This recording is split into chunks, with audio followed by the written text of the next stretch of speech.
¿Qué significa ser sacerdote?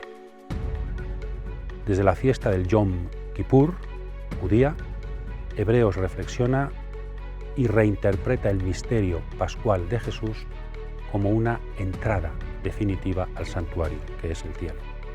Cristo resucitado y ascendido es el único que entra de una vez para siempre al santuario de Dios. Vamos a reflexionar sobre esta sección central donde Jesucristo es tratado como el sumo sacerdote y el Antiguo Testamento nos ayuda a comprender las claves de su nuevo sacerdocio. Debemos entrar con él. Ser sacerdote es tener acceso a Dios.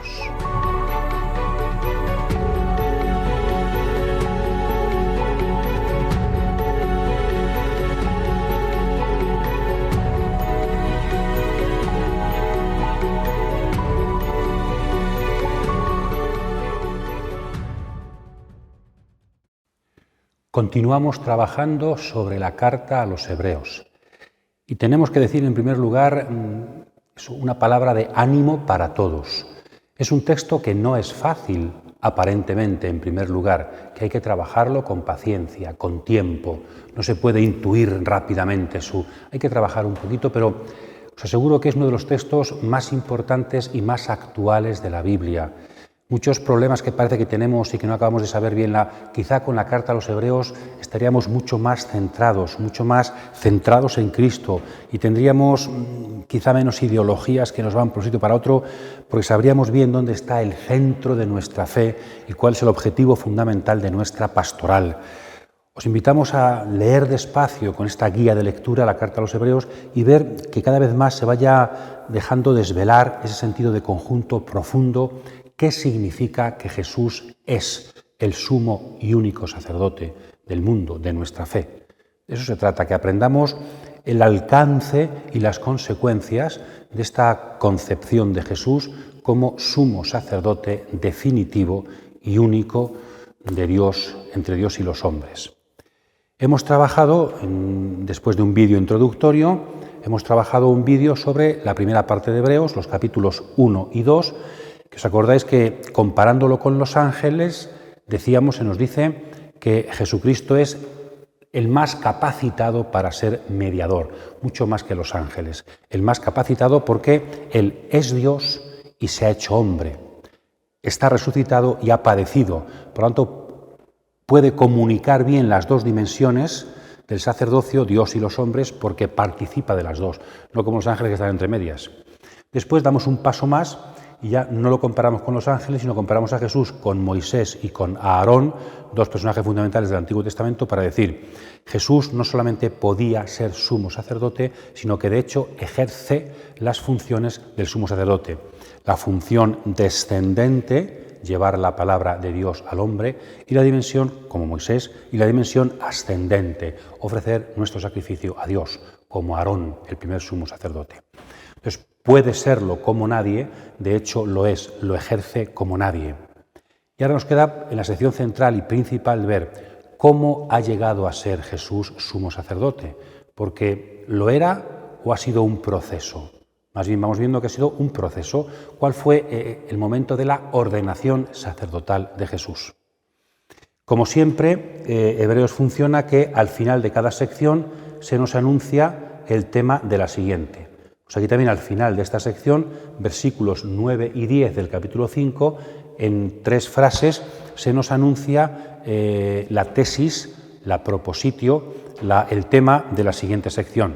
Se nos dice que llegado a la perfección se ha convertido en causa de salvación eterna para todos los que le obedecen, proclamado por Dios sumo sacerdote según el rito de Melquisedec. Esta tesis tiene 3 ideas, porque se van a desarrollar en 3 secciones. Y no con el mismo orden que aquí se dicen. Siempre a Hebreo le gusta empezar con aquello que dijo al final. Entonces, proclamado sumo sacerdote según el rito de Melquisedec va a ser lo primero que se desarrolle, en el capítulo 7. El capítulo 7 está entero dedicado a qué significa el famoso rito de Melquisedec, entendido desde Jesús.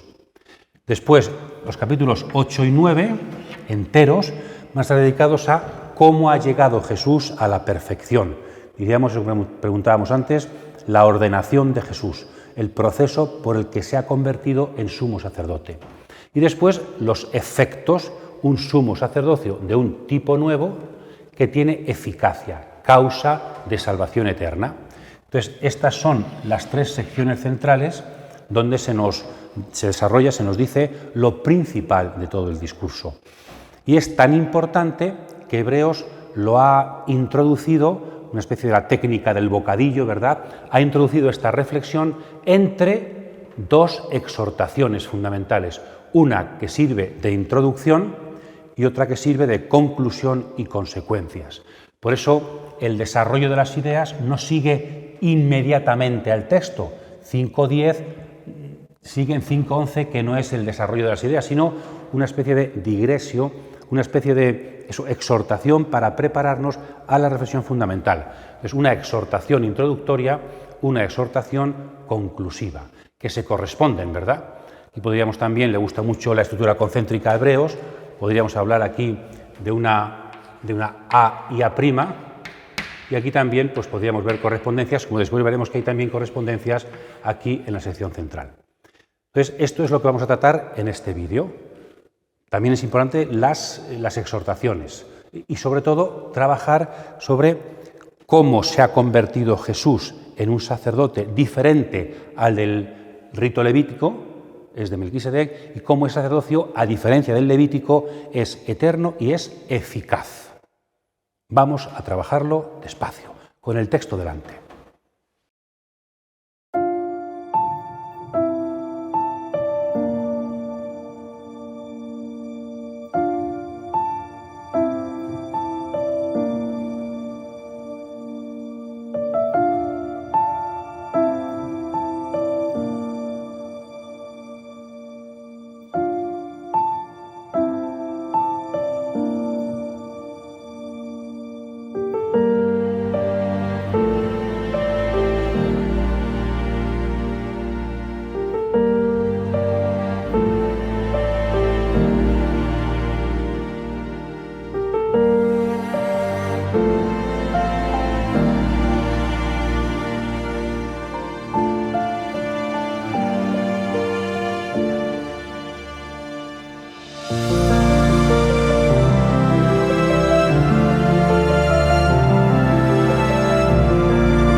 Vamos a leer, en primer lugar, la exhortación.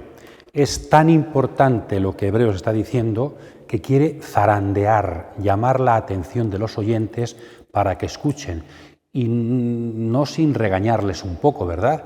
Hemos puesto aquí como guía de lectura, pues hemos dividido, aunque hay que leerlo junto, pero quizás se podría dividir en estas 5 perícopas, 5 pequeñas estrofas, ¿verdad?, para ir poco a poco leyendo, aunque están muy unidas. En la primera, esa contraposición entre niños y adultos, es decir, deberíais ser adultos por el tiempo que lleváis ya creyendo y se os tiene que tratar como a niños. La leche, hay que daros leche en vez de alimento sólido, ¿verdad? Este tema de la leche que alimenta al cristiano aparece también en otros textos como 1 Corintios 3, también en negativo. Los corintios son muy niños, necesitan todavía leche. En cambio, en 1 Pedro, en sentido positivo, en cuanto uno es bautizado, necesita que le den leche, los primeros rudimentos. Aquí la leche es la doctrina más pequeña, la doctrina más sencilla de la catequesis. Dice, eso ya va siendo hora de pasar a algo más, ¿no? Pasar a una doctrina, un alimento un poquito más sólido, ir a lo perfecto. No nos quedemos en los primeros rudimentos de la fe, en la explicación de todos esos temas de la muerte, la salvación, los bautismos, la purificación.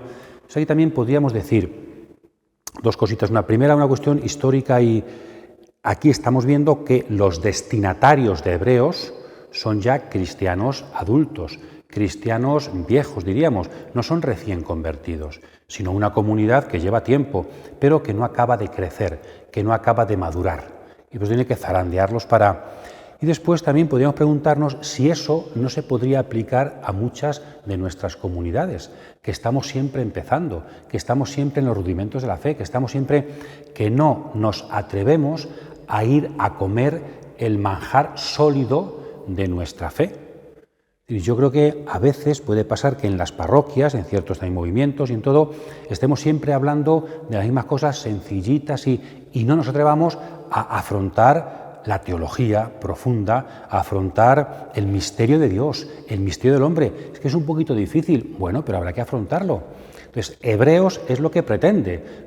La intención es, mirad, la solución a nuestros problemas y crisis está en profundizar en el misterio, estudiar teología, rezar más, estar más en contacto con el misterio, y para eso hay que trabajar y esforzarse. Yo creo que ese mensaje a esta comunidad es un mensaje 100% actual para la mayoría de las comunidades cristianas de hoy. Que estamos siempre, yo creo, con un poquito de miedo, esto es muy difícil, esto es muy... Habrá que avanzar. Es verdad que con ciertas personas que acaban de convertirse, con a lo mejor algunos jovencillos, no podemos empezar, pero hay personas que llevan ya 30 años siendo cristianas, que llevan ya, hombre, pues habrá que empezar un poco a profundizar y a atreverse a meterse en el misterio de Cristo, en el misterio de Dios. Pues esto es Hebreos, y por eso hay mucha gente a la que le asusta. Esperemos que no seáis ninguno de vosotros, sino que estemos dispuestos a entrar con Hebreos, a profundizar en ese alimento sólido y precioso de nuestra fe. Después hay un aviso, porque a los apóstatas, claro, el peligro de volverse atrás. Si hemos creído en Cristo, si hemos puesto en Él nuestra esperanza para el perdón de los pecados, si después nos volvemos atrás, ya no queda otra puerta de misericordia para acceder a Dios. Esta perícopa estuvo a punto de costarle la canonicidad a nuestro escrito, porque algunos lo entendían mal y pensaron que Hebreos estaba en contra del sacramento de la penitencia. O sea, si te has bautizado, como después peques, te condenas. No quiere decir eso, no se refiere al pecado concreto, sino si yo pongo mi esperanza en Cristo y después rechazo a Cristo como camino de salvación, Dios ya no puede enviarme a alguien después de Cristo. Es decir, en Cristo se agota la misericordia de Dios. Dios no puede salvar a nadie independientemente de Cristo. De ahí la seriedad de creer en Cristo los que ya hemos accedido a Él. Porque si uno aún no ha creído en Cristo, bueno, pues tiene la puerta abierta. Pero si uno ha creído en Cristo y se marcha y rechaza a Cristo como salvación, claro, ¿quién hace eso? Eso es verdad que a lo mejor nadie, pero si eso sucediera, si uno rechaza a Cristo habiéndolo conocido como Salvador, no queda otro Salvador. También en esto a veces creo que la presentación cristiana de la redención tendría que ser seria y fuera de Cristo no hay salvación. Cristo es el Salvador de todos los hombres, también de aquellos que no le conocen. Pero Cristo es el único nombre dado bajo el cielo, y dice eso los apóstoles, por el que encontramos la salvación.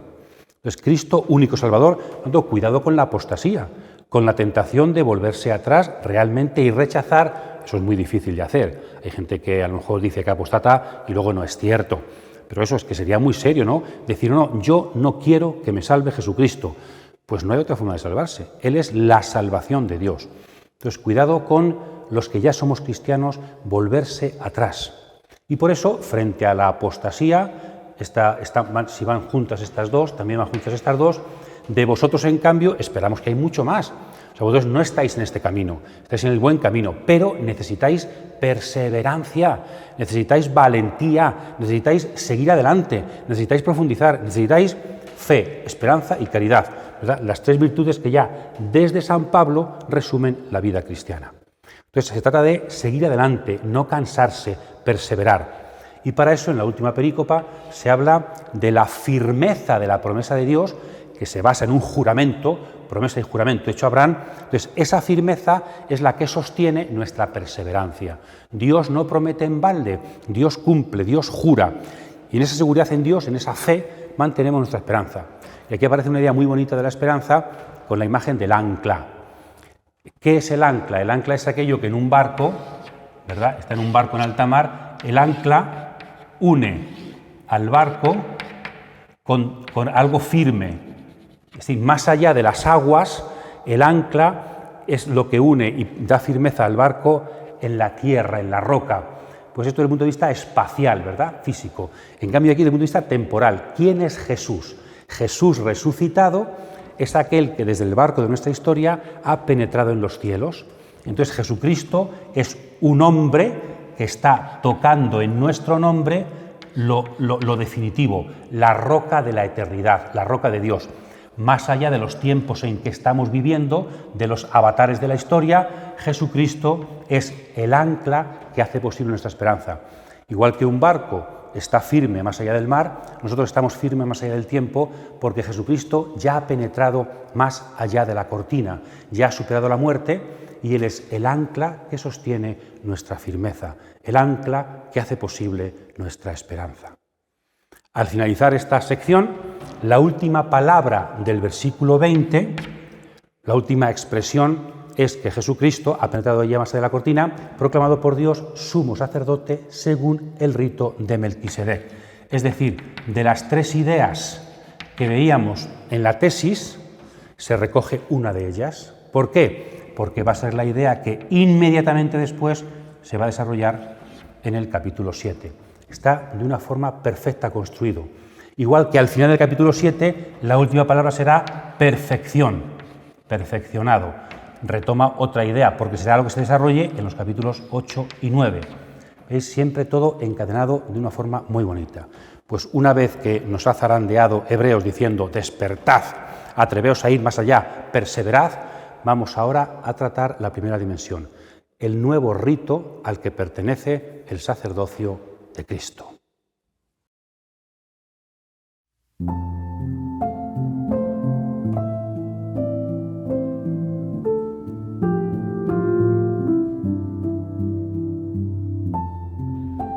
Si la perfección se alcanzara mediante el sacerdocio levítico, pues el pueblo había recibido una ley respecto al mismo, ¿qué falta hacía que surgiese otro sacerdote en la línea de Melquisedec y no en la línea de Aarón?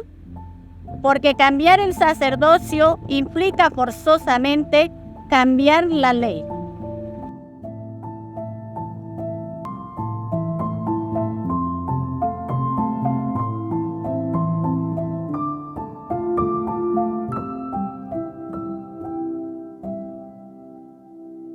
Vamos ya con el famoso texto, con el famoso tema del orden de Melquisedec.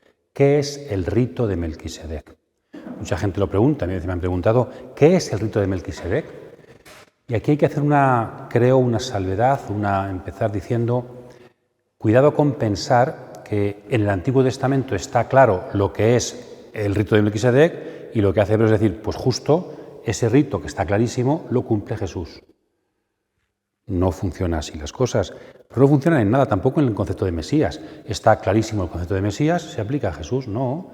Con Jesús se retoma, se reconduce, se repiensa el concepto de Mesías, no digamos el concepto de sacerdote. Es decir, está sin elaborar el concepto de rito de Melquisedec.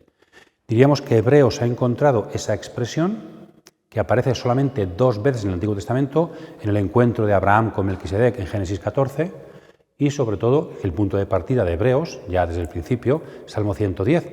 El Salmo 110 es un salmo que se aplica en la Iglesia primitiva, antes de Hebreos, a Jesús Mesías. Siéntate a mi derecha y haré de tus enemigos estrado de tus pies. Se aplica a Cristo resucitado, que asciende al cielo y se convierte en lugarteniente de Dios. Lo que hace Hebreos es seguir leyendo y darse cuenta que en este salmo mesiánico se habla del Mesías como de sacerdote y se plantea, ¿no será que Jesús es también sacerdote de un rito nuevo? Y para investigarlo va al otro texto donde aparece Melquisedec, que en principio no tiene nada que ver con el Salmo 110. En las tradiciones judías de aquel tiempo es verdad que en Qumran, por ejemplo, se han encontrado 2 textos, sobre todo uno en la cueva 11, donde aparece Melquisedec, es un texto pequeño, y Melquisedec es una figura celeste, ¿no? Casi, algunos dicen que mesiánica, una figura mesiánica, un profeta celeste, que aparece elucubraciones sobre Melquisedec también en la época pre-neotestamentaria. Y también después tenemos hasta una secta de los melquisedianos que tenía su sede en el monte Tabor, ¿no? Bien, entonces no es solamente hebreo, sino que había un ambiente en el que Melquisedec era considerado pues, un personaje rico para la teología. Y en el Nuevo Testamento hebreo se atreve a eso. Pues vamos a ver si este Mesías Jesús tiene que ver con Melquisedec y estudia ambos textos. Lo que él se plantea es, lo dijimos al principio, en Jesús se cumplen todas las expectativas del Antiguo Testamento, pero aparentemente menos una, todas menos una, la sacerdotal. Entonces ve en este anuncio de un rito diferente la posibilidad de hablar de Cristo como sacerdote, porque todo el mundo sabía que Jesucristo no fue sacerdote judío, no era de la tribu de Leví. Entonces, ¿pudiera ser que Jesús sea un sacerdote, ese que anunciaba el Salmo 110 de un nuevo rito? ¿En qué consiste ese nuevo rito? Entonces, lo que hace Hebreos es, partiendo de Jesús resucitado, analiza los textos. Si no entendemos esto, no comprenderemos la exégesis de Hebreos. No es que él haga exégesis literal del Salmo 110 y de Génesis 14 y luego lo aplique claramente a Jesús, no, sino que lee Génesis 14 y lee el Salmo 110 desde la perspectiva cristiana de la fe en Cristo resucitado. Y además la estructura de aquí, casi aunque decimos que es difícil, pero hasta da gusto, es hasta sencillo, ¿no?, lo bien que estructura nuestro texto el comentario. Hay dos perícopas donde comenta Génesis 14, 7.1.3 le hemos llamado A, la primera, y B, la segunda. En una se comenta lo que es, la traducción, lo que Melquisedec es, lo que no se dice de Melquisedec, sin padre, sin madre, todo la esencia del sacerdocio es la genealogía. Y en cambio de Melquisedec no se dice genealogía. Eso, desde el punto de vista de la exégesis judía, es por algo. ¿Por qué? Porque no tiene origen ni tiene fin, un símbolo de Cristo resucitado. Entonces, lo que se dice en Génesis 14 de Melquisedec en cuanto a lo que es su nombre, se traduce su nombre, rey de justicia, y es rey de Salem, rey de paz. Y después lo que recibe, la relación entre Melquisedec y Abraham. Si Abraham le da el diezmo, y Abraham es el padre de Isaac, padre de Jacob, padre de las tribus, entre otras Leví, Leví, a través de Abraham, le da el diezmo a Melquisedec. Por tanto, Leví y Abraham son inferiores a Melquisedec. Por tanto, el rito de Melquisedec es un rito superior al rito de Leví. Las dos características principales del rito de Melquisedec, según una exégesis de Génesis 14. Es un sacerdocio superior al levítico porque es un sacerdocio eterno. Pero lo mismo hace con la exégesis del Salmo 110. También en dos partes que se corresponden, ¿verdad? B', A'. Que aquí hay un comentario a las dos frases del Salmo. Tú eres sacerdote eterno, según el rito de Melquisedec, al revés, estudiadas. Tú eres sacerdote eterno, segunda parte, según el rito de Melquisedec, primera parte. Es decir, nuevo orden, es un rito nuevo, ¿Por qué hace falta hacer surgir un rito nuevo? Porque el antiguo era ineficaz. Cuando se anuncia una nueva alianza, dice Jeremías 31, es porque la antigua no ha funcionado. Cuando se anuncia un nuevo rito, es de alguna forma, se está denunciando que el antiguo no ha funcionado. Entonces, nuevo rito, hay también una inclusión con las palabras perfección y ley, es decir, la ley. La insuficiencia del sacerdocio levítico está en que nada lleva a la perfección. La ley no perfecciona nada, no hace perfectos. Entonces, eso, nuevo orden, como aquí también, es nuevo orden superior al levítico, para sustituir, para ir más allá del levítico que no conseguía lo que pretendía. Y después, la dimensión que al principio también, ¿verdad? Este nuevo tipo de sacerdocio, su característica es que está vivo. Es decir, la clave es la resurrección. Por eso Jesucristo no era sacerdote antes, sino que lo es resucitado. Y por eso antiguamente había muchos sacerdotes, porque morían, otro nuevo. En cambio, Cristo, como vive para siempre, es sacerdote único y definitivo. Entonces, el nuevo orden está marcado por la vida, por la eternidad, por la definitividad. Aquí también, para subrayar esto definitivo, hay una inclusión con la palabra juramento. Entonces, en el fondo, es una exégesis muy judía, no es muy de nuestra forma de hacer, nosotros no haríamos esta exégesis, muy del siglo I, muy judía, de cómo los textos bíblicos, leídos a la luz de Jesucristo, nos ofrecen eso, la apertura a un nuevo tipo de sacerdocio que es superior al antiguo y cuya característica fundamental es la vida. Desde el principio de Hebreos estamos diciendo que la esencia de Cristo es la resurrección y también su pasión, pero en primer lugar la resurrección. Esta es la clave del rito de Melquisedec, que es superior por ser indestructible, por estar fundamentado en la resurrección de Jesucristo.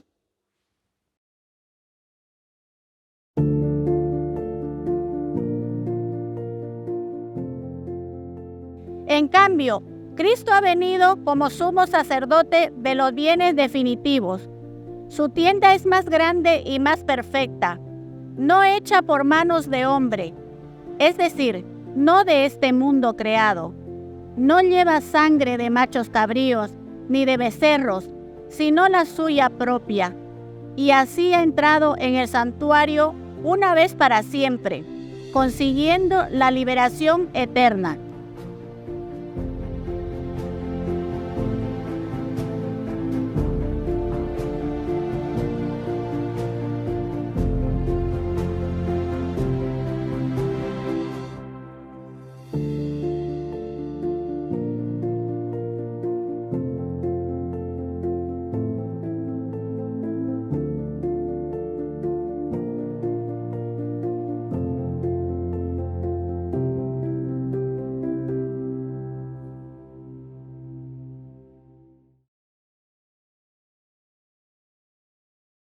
Trabajamos ahora los capítulos 8 y 9, que es el centro del centro de Hebreos. Y de hecho él lo dice, este es el punto capital de todo el discurso. Por tanto, prestad atención, y es el más complejo. Os invitamos a no desanimaros, seguir adelante y con el texto bíblico, porque los números, las secciones, una ayuda para leer. En el fondo, capítulos y versículos son una forma de ayudarnos a buscar, pero son pues como las estrofas se van correspondiendo, ¿no? La última palabra del capítulo 7, Cristo ha sido proclamado sumo sacerdote para siempre, perfeccionado para siempre. La última palabra es llegado a la perfección, perfeccionado, que retoma la segunda idea de la tesis principal del capítulo 5, versículos 9 y 10, porque es lo que va a desarrollar en los capítulos 8 y 9. Es un rito nuevo, capítulo 7, pero ¿cómo ha sido hecho sacerdote Jesús? ¿Cuál fue el día de su ordenación? ¿Qué proceso ha seguido para ser sacerdote y qué implicaciones tiene eso? Bien, pues ese punto capital, Hebreos lo divide en dos grandes partes. La primera parte se refiere al culto antiguo, al culto del Antiguo Testamento, el culto que conocen las Escrituras, que es un culto bueno, y la segunda parte dedicada al culto nuevo, en el fondo el culto que se corresponde con ese nuevo orden, rito de Melquisedec. El culto antiguo tiene tres ideas, tres pericobas principales, que se corresponden exactamente con tres ideas del nuevo, solo que al revés, de forma concéntrica, ¿verdad? A, B, C, C, A, C, B, A. ¿De acuerdo? Los primeros versículos, después de decir que es el punto capital, nos hablan del nivel del culto antiguo. ¿En qué nivel se sitúa el culto veterotestamentario? En un nivel, dice Hebreos, terreno y derivado. Dan culto en lo que es imagen, sombra, boceto, una idea muy bonita, ¿no? Boceto, pero no dan culto directo a Dios. De hecho, aquí incluso hay una especie de una acusación, dice, dan culto, se puede traducir en lo que es imagen. También se puede traducir, porque es un dativo, como dan culto a lo que es imagen. Es decir, el culto antiguo se queda tan en lo terreno que es, no llega a decir eso, pero es casi idolátrico. O sea, no alcanza el nivel celeste, es un culto terrestre. Pero si Jesucristo si estuviera en la tierra no sería sacerdote, porque ya hay quien da un culto en el terrestre, pero en lo que es eso, imagen, no es algo real, sino algo derivado. ¿Qué es el Antiguo Testamento, especialmente en el culto para hebreos? ¿Qué significa boceto o también sombra, dirá después en el capítulo 10? Boceto significa la obra de un artista, ¿verdad? Antes de hacer su obra perfecta, su obra maestra, hace bocetos. Un pintor, por ejemplo, hace bocetos hasta que ya hace la pintura. ¿Qué sería el culto de Cristo? Pues sería la obra maestra del pintor Dios. ¿Qué sería el culto antiguo? Pues un boceto de ese pintor que va ensayando un poco. Entonces, el culto antiguo tiene validez en tanto en cuanto apunta a un culto, pero es simbólico, es sombra, es boceto. Por sí mismo no vale, vale en tanto en cuanto nos conduce al culto definitivo. Como veremos después, este culto antiguo, por ser terreno y ser imagen, no ser real, es derivado, pues no cumple con lo que, no perfecciona a nadie, no, sino que nos suscita esa idea de perfección, los deseos de llegar a Dios, pero en el fondo no nos pone en contacto con Dios. No puede, se mantiene en el nivel terreno. Después, ese culto terreno tiene que ver con una alianza, relación entre sacerdocio y alianza, entre sacrificios y alianza. La primera alianza se hizo con un sacrificio, ¿verdad? Éxodo 24 se ratificó. La nueva alianza igual. Entonces, la relación entre sacerdocio y alianza. El sacerdocio antiguo sustenta una alianza antigua, la del Sinaí. Y tenemos la cita más larga de todo el Nuevo Testamento, cita bíblica, de Jeremías 31, donde aparece, la única vez que aparece en el Antiguo Testamento la palabra nueva alianza, la expresión nueva alianza en Jeremías. Y se habla de que la alianza antigua, como no se ha cumplido, ha quedado obsoleta. Y se anuncia una nueva alianza. Igual que el Salmo 110 anuncia un nuevo rito, un nuevo culto, Jeremías anuncia una nueva alianza que tiene que ver con ese nuevo culto. Bueno, pues esa alianza, lo que subraya de ella es que es una alianza que está a punto de terminar. Y nunca se le llama alianza. Si aquella, en algunas traducciones se pone alianza, pero porque los traductores lo ponen pero dice, si aquella primera, habla de primera sin atreverse, no atreverse, sino aposta, no dice alianza porque para él la única alianza real, verdadera, es la alianza de Cristo. Esa también es una alianza, de alguna forma, boceto, una alianza preparatoria, no una alianza definitiva. Y está a punto de desaparecer. Es verdad que no dice ha desaparecido, está a punto. Parece que, como diría San Juan Pablo II en ese librito que tiene, una expresión que tiene hoy, la alianza nunca derogada, ¿no?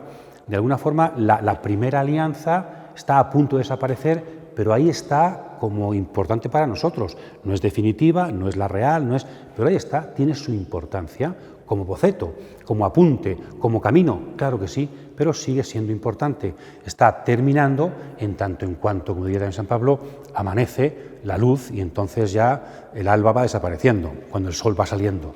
Y entonces una primera alianza que es fundamentada en el culto antiguo, que está desapareciendo porque se anuncia una nueva alianza.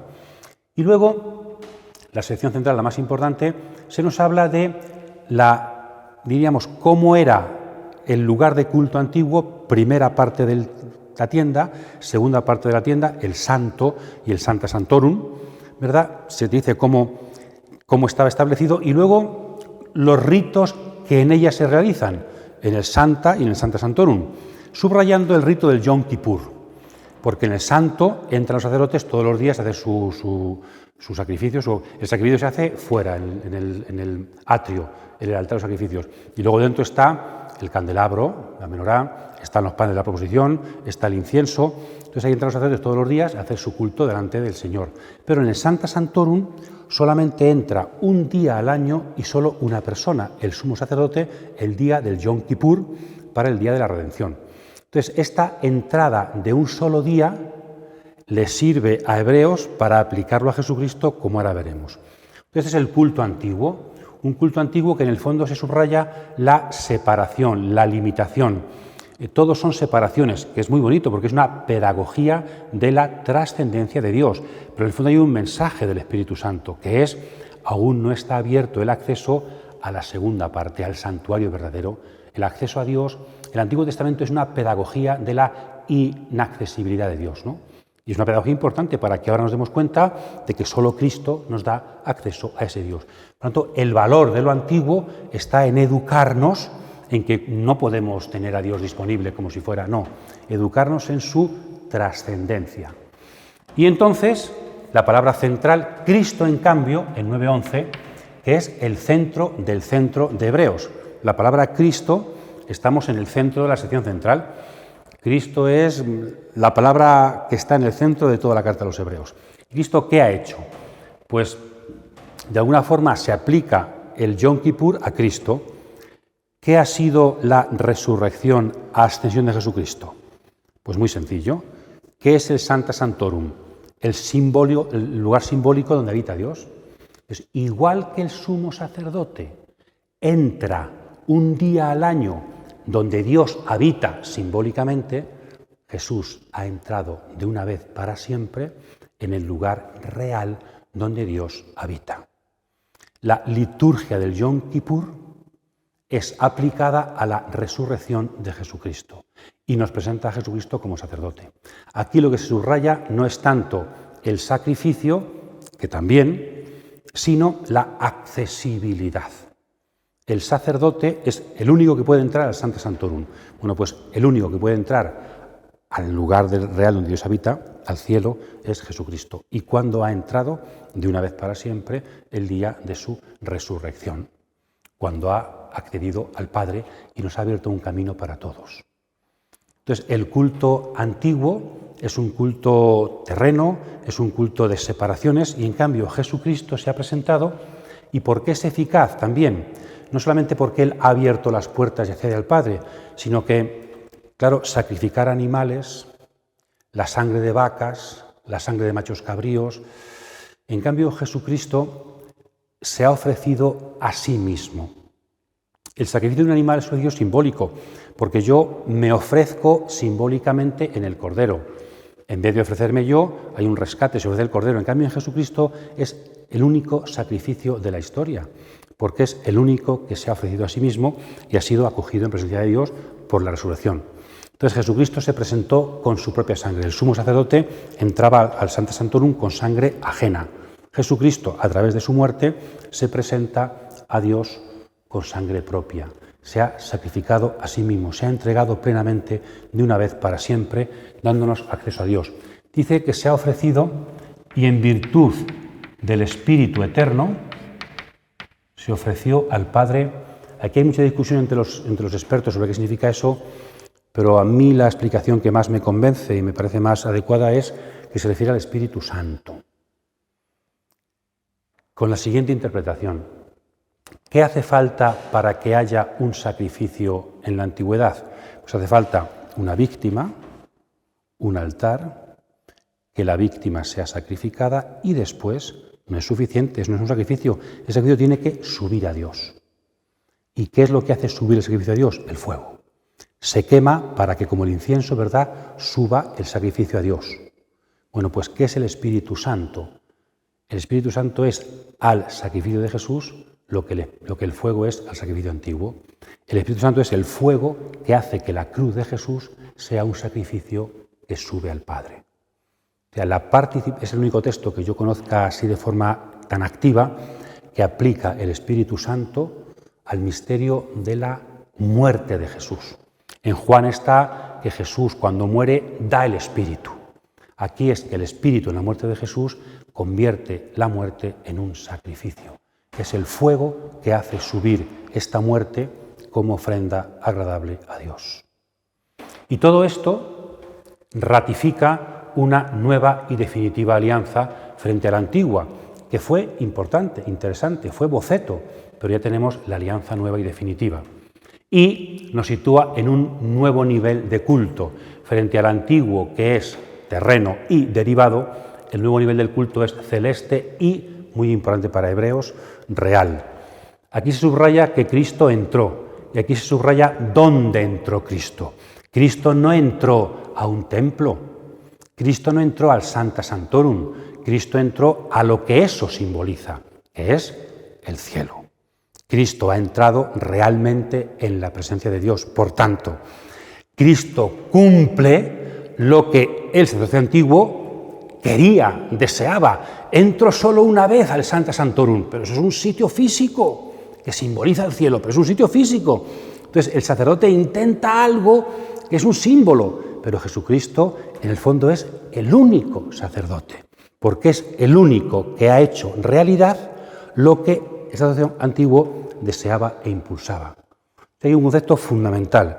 No solamente Jesucristo es el sacerdote definitivo, sino que es sacerdote real. Veremos un poquito después también la importancia de lo real aplicado al misterio cristiano.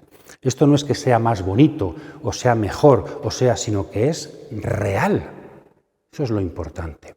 Con Jesús tenemos acceso real a Dios.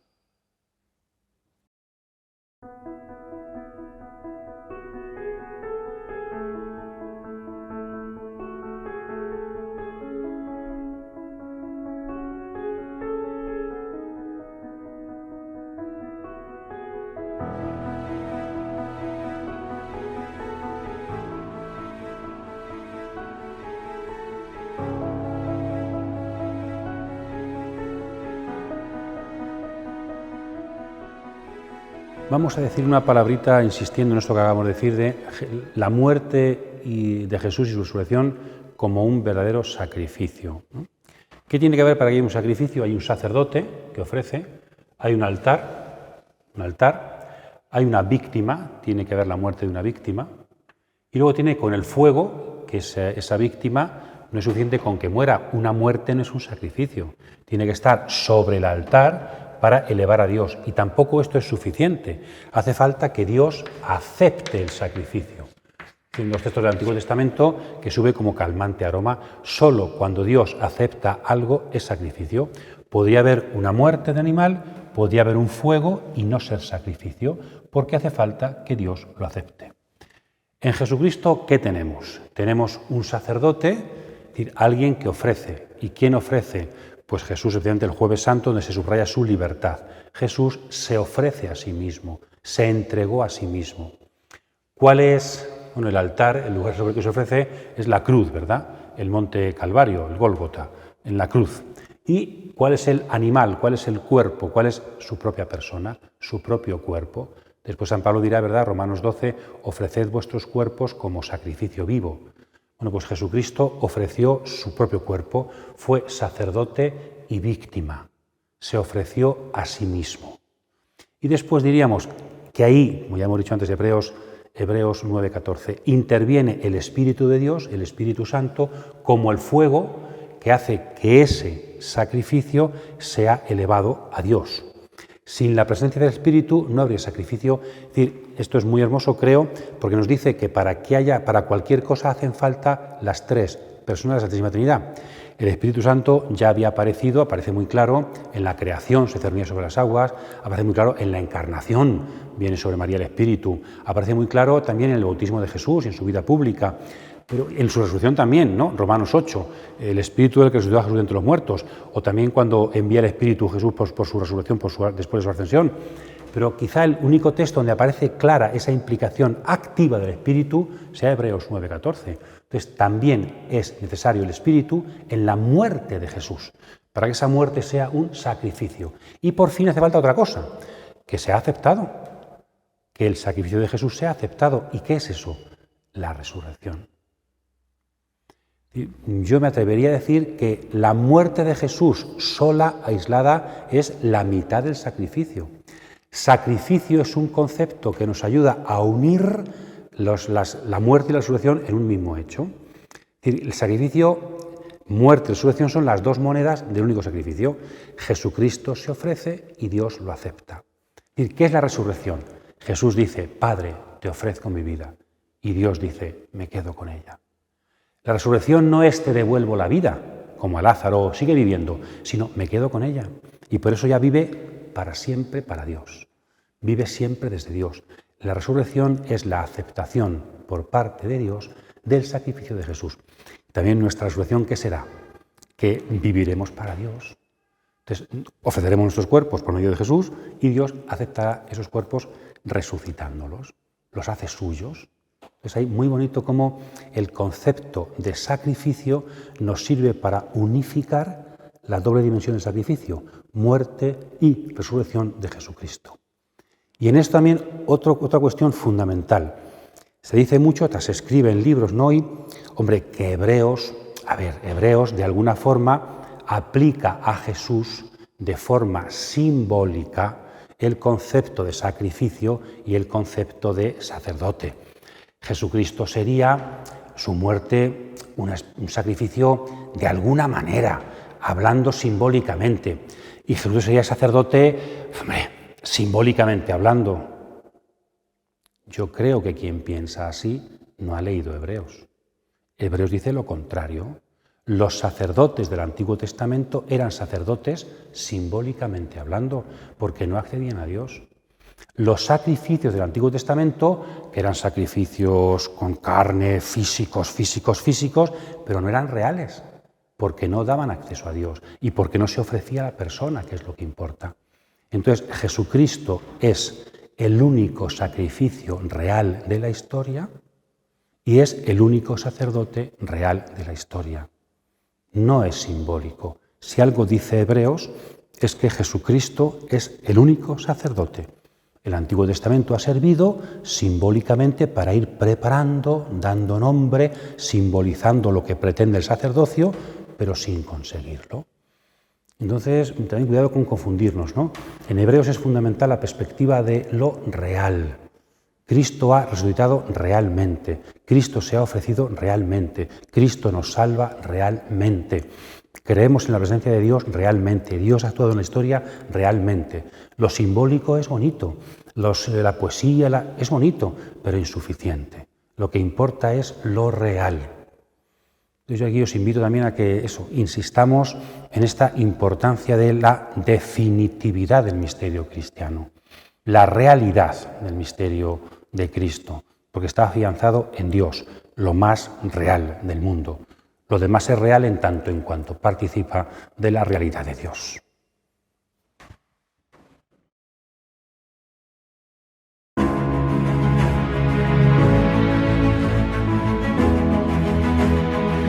Pues la ley, que presenta solo una sombra de los bienes futuros y no la realidad misma de las cosas, no puede nunca ser perfectos a lo que se acercan, pues lo hacen año tras año y ofrecen siempre los mismos sacrificios.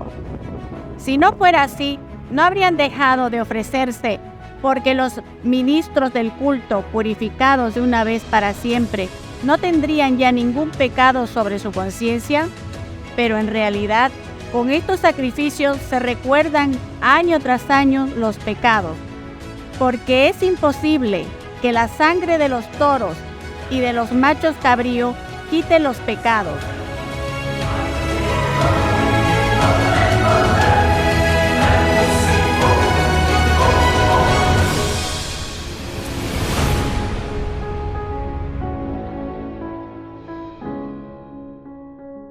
La última palabra del capítulo 9, ya sabemos cuál es, ¿verdad? La palabra salvación, que recoge la tercera idea de la tesis principal que veíamos en el capítulo 5 y que se va a desarrollar ahora en esta pericopa, capítulo 10, versículos 1 al 18. El sacerdocio del nuevo rito de Jesús, que se ha hecho sacerdote perfeccionado en la muerte y resurrección, sacerdocio eficaz, sacerdocio para nosotros, sacerdocio para salvarnos. Y podemos dividirlo en dos grandes perícopas que a su vez tienen luego una subdivisión. Empieza diciendo la ineficacia, no tanto de los sacrificios. El sujeto principal de la ineficacia en esta frase, de los versículos 1 al 4, es la ley. La ley no puede, mediante este tipo de sacrificios repetitivos, dar la perfección. No puede.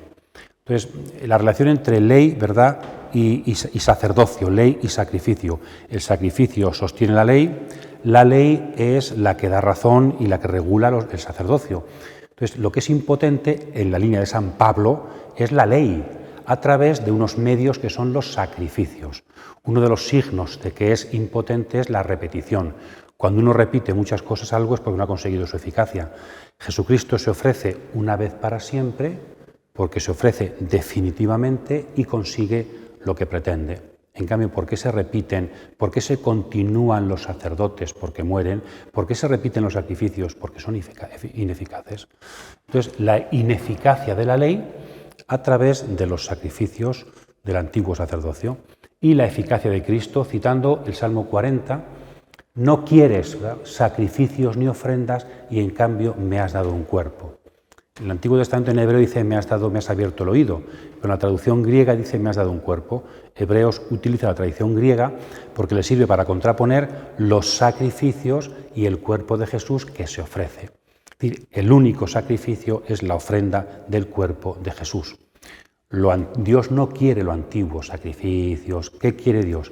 el cuerpo de Jesús, el sacrificio único y definitivo. La segunda parte sigue insistiendo en lo mismo, ahora con el Salmo 110, citándolo, y después con Jeremías 31, la nueva alianza otra vez. La comparación entre todo sumo sacerdote y Jesús en la misma dirección. ¿Por qué Jesucristo es eficaz y es real? Porque se ha ofrecido del todo, una vez para siempre. Y por eso no vuelve atrás. Jesucristo no se ofrece, pues yo muero un poquito y luego después no, me he dado por entero. La entrega total, la entrega definitiva, es la entrega real y eficaz. También nosotros, ¿verdad?, siempre hacemos todo un poco simbólicamente, como voluntariados de ida y vuelta, ¿no? Hago un poquito esto, me entrego, pero después descanso. No, Jesucristo se ha entregado para siempre y por eso Dios hace todo ese sacrificio y es eficaz frente a la repetición de los sumos sacerdotes. Versículos 11-14. Ese una vez para siempre que subraya el Salmo mesiánico porque se ha sentado ya, ¿verdad? Está ya, ha creído a Dios. Y luego se retoma la cita del capítulo 8 de Jeremías 31, la nueva alianza, subrayando aquí que la nueva alianza es sobre todo, la salvación es sobre todo perdón. Y aquí hay gente que piensa que aparece una concepción un poco reduccionista de la salvación. La salvación no es algo más que perdón. Sí, pero es sobre todo perdón. ¿En qué sentido? ¿Qué es la salvación? Comunión con Dios. Comunión con Dios. ¿Qué es el pecado? Ruptura de la comunión. ¿Qué es el perdón? Reconciliación, reconstrucción de la comunión. ¿Qué es el sacerdocio? Perdón, es decir, reconstrucción de la comunión, es decir, establecimiento de una alianza definitiva. Por eso es tan importante el tema del perdón, porque en el fondo está diciéndonos la esencia de la religión, que es la comunión con Dios, la esencia de la alianza, que es la relación con Dios. Entonces, el perdón no es una cuestión jurídica. Ahí sí que sería reduccionista. Es una cuestión de relaciones personales. Es una cuestión de vinculación entre Dios y los hombres. Entonces el perdón significa, como el hijo pródigo, tenemos nuevo acceso a la casa del Padre. Tenemos ya acceso definitivo, porque el perdón es definitivo. La eficacia del sacerdocio de Cristo, que es salvación, reconstrucción de relaciones, acceso a Dios, remisión de los pecados.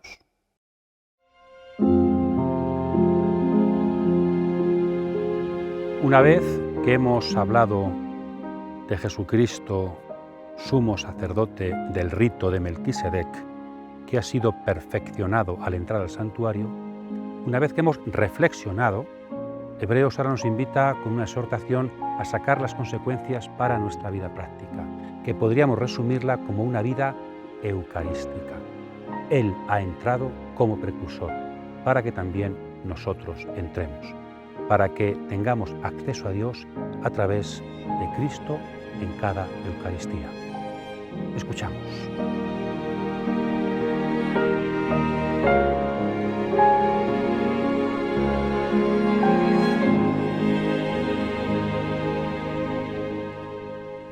Así pues, teniendo libertad para entrar en el santuario en virtud de la sangre de Jesús, contando con el camino nuevo y vivo que Él ha inaugurado para nosotros a través de la cortina, o sea, de su carne. Y teniendo un gran sacerdote al frente de la casa de Dios, acerquémonos con corazón sincero y llenos de fe, con el corazón purificado de mala conciencia y con el cuerpo lavado en agua pura.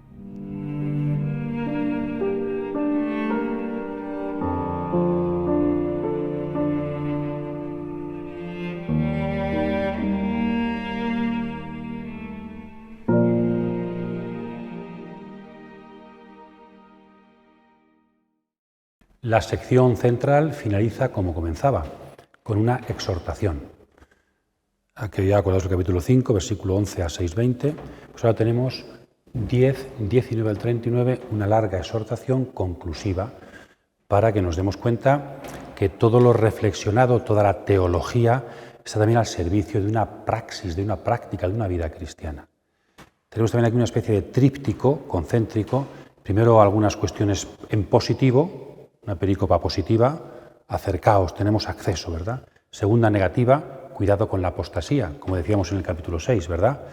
Es decir, el ser discípulos de Jesús, el ser de la nueva alianza, a quien mucho se le dio, más se le exigirá. es más exigente, que pecar contra Jesús es más grave que pecar contra la ley. Entonces, peligro de apostasía, no. Y luego también perspectiva positiva, recordad los tiempos pasados y animaos, tenéis necesidad de seguir con fuerza y seguir animándoos. Y el final de esta exhortación aparece una exhortación a la fe y a la paciencia que van a servir como los dos temas, la tesis que introduce la sección siguiente. Los capítulos 11 y 12, como después veremos, este final de la sección central introduce los temas de la sección siguiente. Quería subrayar aquí esta primera exhortación, primera perícopa, que es muy bonita. Resume un poquito lo que hemos dicho hasta ahora desde el punto de vista teológico para sacar sus consecuencias. Tenemos, por tanto, un camino nuevo y vivo, inaugurado por Jesús. Camino nuevo, la única vez que se dice en el Nuevo Testamento esta palabra, es decir, que no existía antes. Un camino completamente nuevo, que no existía antes, y también vivo, que significa un camino vivo.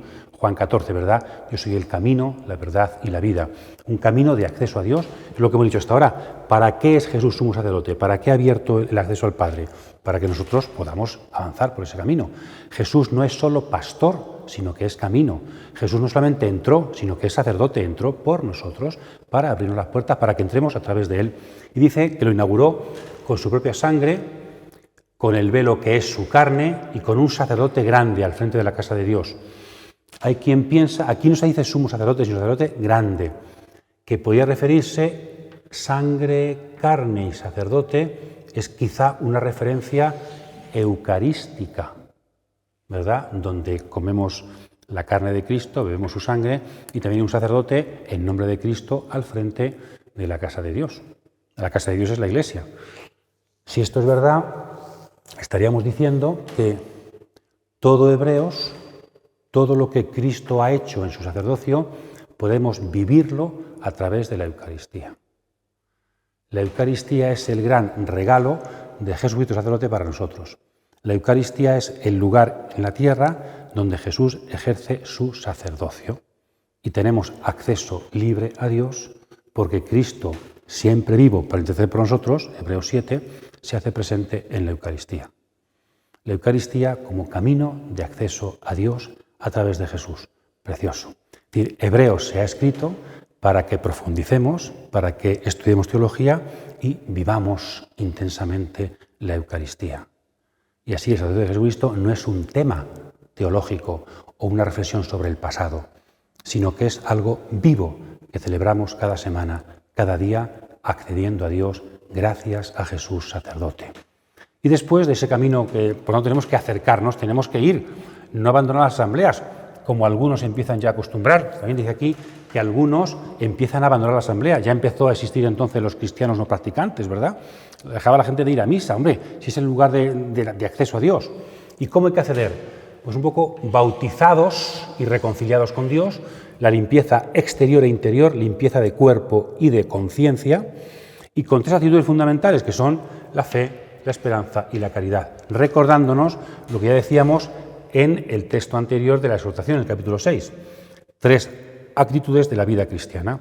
Tenemos que celebrar la Eucaristía para que, con limpieza y con estas actitudes, para que se refleje en nuestra vida. Es decir, accedemos a Dios con toda nuestra vida, con todo lo que somos. La Eucaristía es la puerta para que todo lo que vivimos y las relaciones que tenemos sean puestas en manos de Dios, sean también sacrificio nuestro unido al sacrificio de Jesús para que acceda al Padre nuestra vida. Por tanto, esta sería también la conclusión de lo que reflexionamos sobre Hebreos. ¿Para qué hacemos estos vídeos? ¿Para qué nos esforzamos por trabajar el texto bíblico? Para que celebremos con más verdad la Eucaristía, para que nos vinculemos más a Dios de forma real. El camino está abierto. Aprovechémonos de Cristo camino. Pasemos por Él, pasemos con Él para tener acceso a Dios y cambiar completamente nuestra vida, que tendrá un tono nuevo, tendrá una verdad nueva y tendrá una realidad nueva tocada por la definitividad eficaz del sacrificio de Jesús.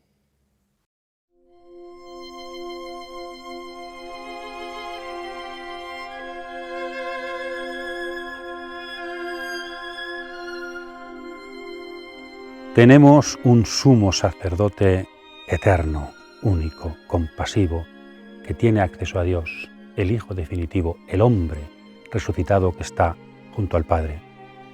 Estudiamos la palabra porque Jesús nos ha salvado. Estudiamos la palabra para caminar a través de Él, junto con Él, el buen pastor, y acercarnos cada día más a Dios. Estudiamos la palabra porque nos hace contemporáneos de Jesús, habitantes del cielo, ciudadanos del reino. Enhorabuena porque la palabra nos cautiva, enhorabuena porque tenemos motivación para estudiar, enhorabuena porque la fe es un camino en el que no nos cansamos de avanzar. Feliz trabajo, feliz oración, que Cristo resucitado siga siendo pastor de todos nuestros pasos. ¡Feliz semana!